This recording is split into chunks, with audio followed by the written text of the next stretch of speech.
I'm Kian Duana, and this is my reporting application maintenance and monitoring report. My application is Pinterest.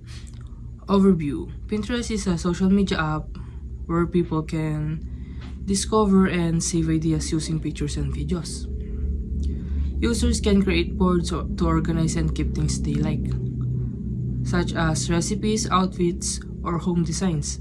The app also suggests ideas based on what users search for, helping them find inspiration and plan creative projects easily. Advantage of Pinterest is data security. Pinterest uses strong security like two-factor authentication through protect accounts. For example, may nagtatry na mag-login sa account mo na ibang tao, ganun. Pag-send mo na siya ng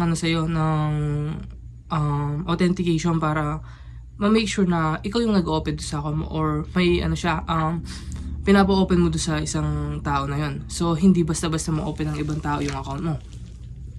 It also updates privacy settings regularly, so users can control what they share. For example, magpo-post ka, pwede mo siyang gawin na para sa'yo lang, or pati makikita din siya ng iba, ganun.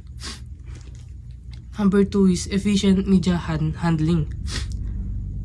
The app uses powerful servers to load image and videos quickly. Yung app, gumagamit siya ng powerful server. So if if sabay-sabay yung mga nagpo-post, yung mga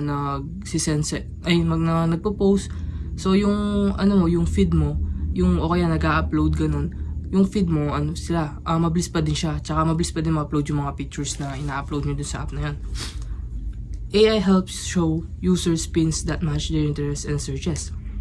Pero gumagamit siya ng AI, for example, lagi ka nagsasearch ng home design, ganun, or outfit, ganun.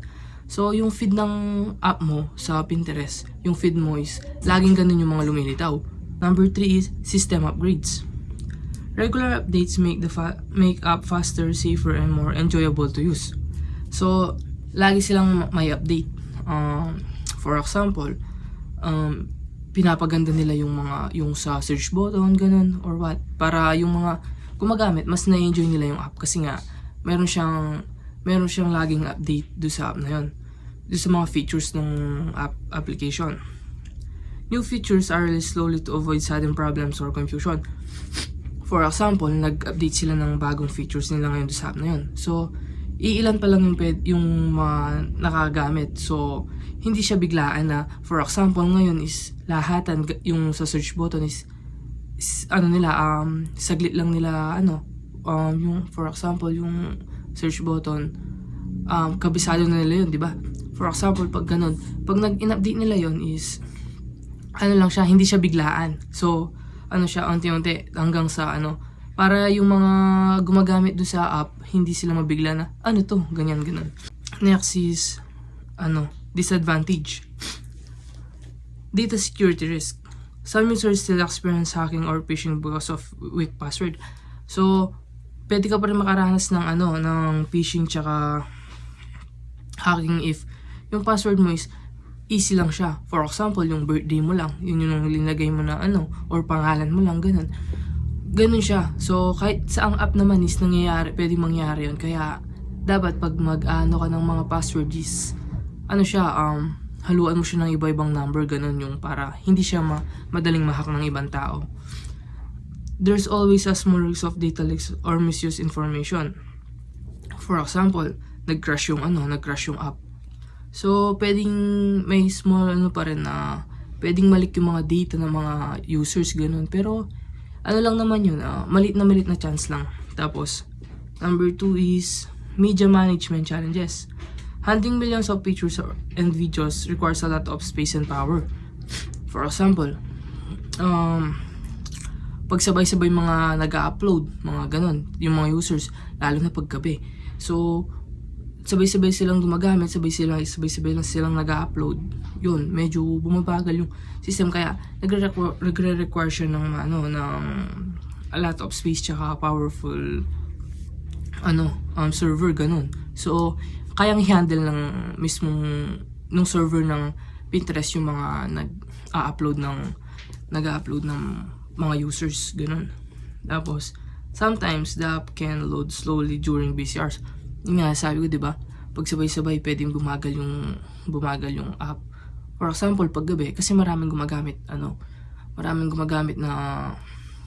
mga users, lalo na pag gabi. Kasi syempre, hindi sila busy ganun. Kaya nasa app sila, gumagamit sila ganun. Kaya minsan bumabagal siya. Kaya dun din pumapasok yung kailangan niya ng powerful server. So, if marami na yung users na gumagamit dun sa app, hindi siya basta-basta bumabagal or nag-crash ganun or nag-stop yung app. Number 3, system upgrade issues. Updates might not work well on older phones or operating system. Hindi siya minsan nagkaka-problema sa mga old phone, lalo na pag may mga new updates. Kasi pag may new updates ka tapos yung phone mo is luma na siya, minsan hindi nakakasabay yung phone mo. So, minsan madalas nun nagka-crash siya. For example, nag-update yung Pinterest. So, malaki yung ng update niya. So, minsan di na kinakaya ng phone mo kaya nagka-crash yung mismong app. So, required doon talaga new phone na.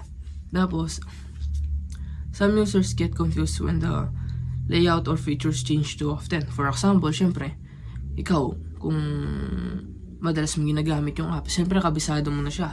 Lahat ng features niya, lahat ng design niya is kabisado mo na. So, if laging pinapalitan yung features or design ng isang app, maninibago ka kasi nga mas sanay ka doon sa mga nakasanayan mo na features niya na design ng layout niya, ganun. So, if yun yung minsan nagiging disadvantage niya, yung palit-palit lagi ng design ganun or layout. Kaya, yun. Next is action during system failures. Action during system failures, one is automatic backup and recovery. Data is backup automatically to prevent loss during crashes. For example, yung app, meron siyang automatic backup. Yung server niya, meron siyang automatic backup na if mag-crash man yung app is yung walang data na mawawala. Lahat ng mga data ng mga users may automatic backup na siya. So if mag-crash yung system is tuloy-tuloy pa rin yung operation, tapos yung mga data nila hindi madi-delete. Number 2 is failovers servers. Backup servers take over right away if main server failed. For example, yung server dito sa Asia, pag nag-break pag nasira yung server dito is nag-crash yung server dito is lilipat yung main server sa Amerika, ganun. So yung operation ng system, yung tuloy-tuloy siya. Hindi, for example, nag-crash yung ng server dito sa Asia, ganun. Mag-stop yung system, hindi siya ganun. So meron siyang failover system. Yun yung pagkatapos ng pag nag-crash yung main server dito sa Asia, ganun, or yung dito sa Asia, lilipat yung main server sa Amerika. So yung operation ng app, tuloy-tuloy siya. Hindi siya mag-stop ng isang araw, ganun, ilang oras. So tuloy-tuloy pa din siya. Tsaka doon na din pumapasok yung para hindi mawala yung mga data, ganun. Tapos number 3 is incident response team. A monitoring team works 24/7 to fix problems quickly and keep the app running.